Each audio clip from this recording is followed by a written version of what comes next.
दोस्तों, सनातन परंपरा में गाय, गंगा और गायत्री का बहुत ज्यादा धार्मिक महत्व है। मान्यता है कि गौ माता के शरीर पर 33 कोटि देवी देवताओं का वास होता है। गौ माता की सेवा एवं पूजा करने वाले जातक पर इन सभी देवी देवताओं की कृपा बरसती है। गौ सेवा से न सिर्फ इस जन्म के बल्कि पूर्व जन्म के भी दोष दूर हो जाते हैं। प्रत्येक सुबह जब आपके घर में भोजन बनना प्रारंभ हो तो सबसे पहले बनाई गई रोटी को आप गौ माता के नाम से निकाल दें और भोजन करने से पूर्व गौ माता को इस रोटी को खिलाएं। यदि संभव हो तो काली गाय को खिलाएं। यदि काली गाय ना मिले तो सफेद गाय को भी आप खिला सकते हैं।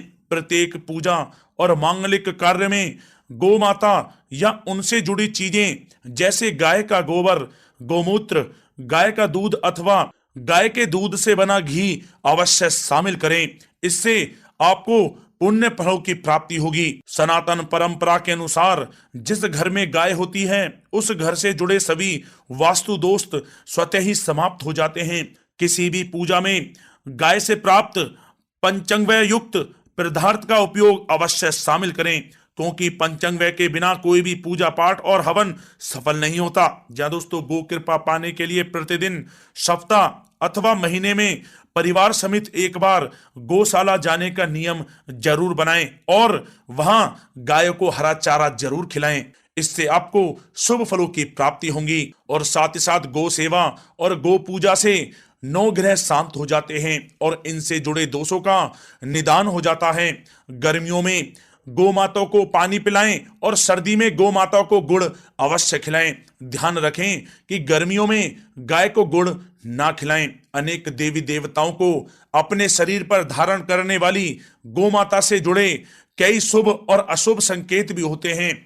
मसलन गाय का दूध दुहाते समय यदि गाय ठोकर मार दे और सारा दूध बिखर जाए तो अपशगुन होता है। यदि कोई यात्रा पर निकल रहा हो और गाय अपने बछड़े को दूध पिलाती सामने आ जाए तो निश्चित रूप से जिस यात्रा के लिए आप निकले हैं वह यात्रा आपके लिए अवश्य ही सफल होगी और वह काम जिसके लिए आप निकले हैं वह अवश्य ही पूर्ण होगा। यात्रा पर जाते समय बाईं ओर गाय की आवाज आना और रात्रि में गाय की हुंकार करना भी शुभ होता है। दोस्तों, साथ ही साथ गाय के साथ आप भूलकर भी ये काम ना करें, अन्यथा मिलता है घोर नरक और जीवन भर की परेशानियां। जय दोस्तों, गाय को राष्ट्रीय पशु बनाए जाने और इन्हें मौलिक अधिकार दिए जाने की बात हो रही है तो सवाल उठता है कि गाय जब भारतीय संस्कृति का अहम हिस्सा है तब भी गाय के साथ लोग खराब व्यवहार कैसे कर लेते हैं। गाय दर दर भटकती रहती है, भरपेट इन्हें चारा तक लोग नहीं देते। गाय जब तक दूध देती रहती है तो उनकी सेवा होती है और जैसे ही दूध देना बंद कर देती है तो लोग इन्हें उनकी किस्मत पर छोड़ देते हैं, सड़कों पर और गलियों में भटकने के लिए। ऐसे में गोवंशी जीवों को कोई डंडे से मारता है तो कोई उन पर पानी डाल देता है। कभी वाहनों से इन्हें ठोकर लग जाती है तो कभी बीमार होकर बेचारी ये गाय दम तोड़ देती हैं। ऐसे में जरूरत है इन बातों को जानने की कि गाय को लेकर शास्त्रों में क्या कहा गया है, गाय के साथ आपको कैसा व्यवहार करना चाहिए। या दोस्तों, गाय को कभी भी मारना पीटना नहीं चाहिए। शास्त्रों में गाय को माता का दर्जा दिया गया है। गाय को मारने पीटने वाला माता को मारने पीटने वाले के समान पाप का भागी माना जाता है। ऐसे घरों को नरक लोक में वर्षों तक कष्ट भोगना पड़ता है। अगले जन्म पशु योनि में मिलता है। कथा है कि गौतम मुनि ने गलती से गाय को डंडा मार दिया था जिससे गाय की मृत्यु हो गई थी और इस पाप से मुक्ति के लिए इन्हें वर्षों तक तपस्या करनी पड़ी। भगवान श्री कृष्ण जी ने बैल स्वरूप में आए वृत्तासुर का वध कर दिया था, जिससे मुक्ति के लिए भगवान श्री कृष्ण को संपूर्ण तीर्थों को एक कुंड में बुलाना पड़ा और इस कुंड में स्नान से वह पाप मुक्त हो गए थे। या दोस्तों, साथ ही साथ जो लोग पानी पी रही गाय को भगाते हैं वे घोर पापी के भागी बनकर नरक भोगते हैं, ऐसा पुराणों में बताया गया है। जबकि जो लोग गाय के लिए प्याऊ और चारा घरा बनवाते हैं वह महाभाग्यवान होते हैं। ऐसे लोग घोर पाप से मुक्त होकर स्वर्ग पा जाते हैं और बड़े ही धनवान कुल में जन्म लेकर सुख भोगते हैं। और साथ ही साथ आराम कर रही गाय को कष्ट देकर कभी भी उठाना नहीं चाहिए। कहते हैं कि जिस स्थान पर गाय बैठी है वहां से नकारात्मक ऊर्जा समाप्त हो जाती है।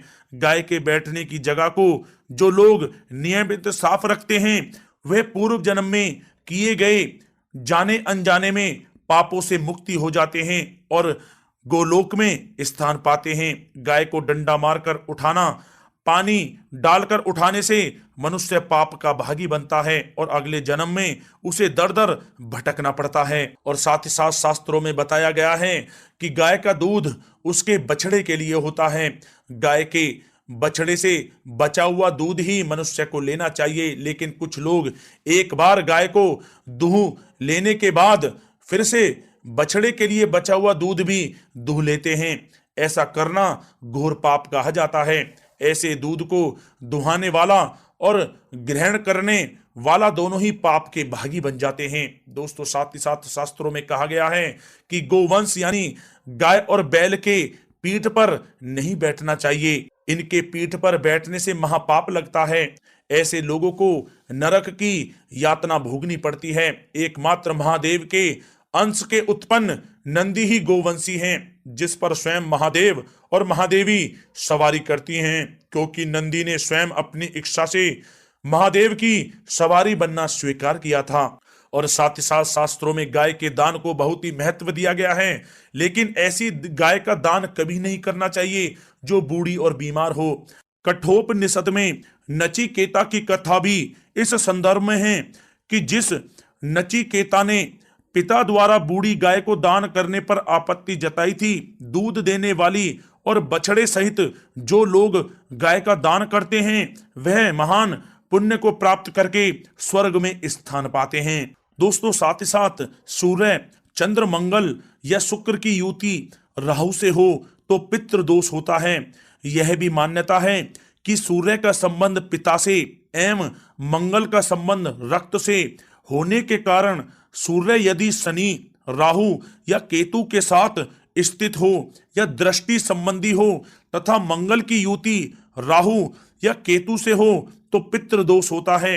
इस दोष से जीवन संघर्ष में बन जाता है। यदि पितृ दोष हो तो गाय को प्रतिदिन या किसी भी एकादशी को या किसी पूर्णिमा के दिन या अमावस्या को रोटी, गुड़, चारा आदि खिलाने से पितृ दोष समाप्त हो जाता है। साथ ही साथ देसी गाय की पीठ पर जो ककुद कुबड़ होता है वह बृहस्पति गुरु हैं। अतः जन्म पत्री में यदि बृहस्पति अपनी नीच राशि मकर में हो या अशुभ स्थिति में हो तो देसी गाय के इस बृहस्पति भाग एवं शिवलिंग रूपी कुबड़ के दर्शन करने चाहिए।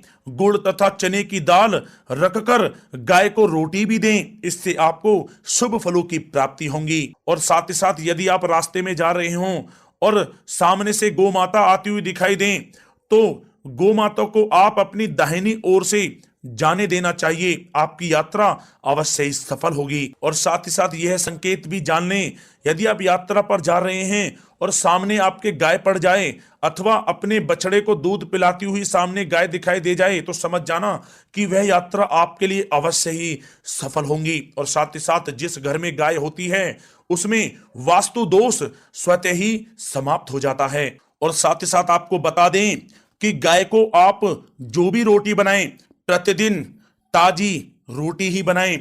गाय को अगर आपने रोटी बनाई है तो कोशिश करें कि उस रोटी को आप तुरंत ही गाय को दे दें।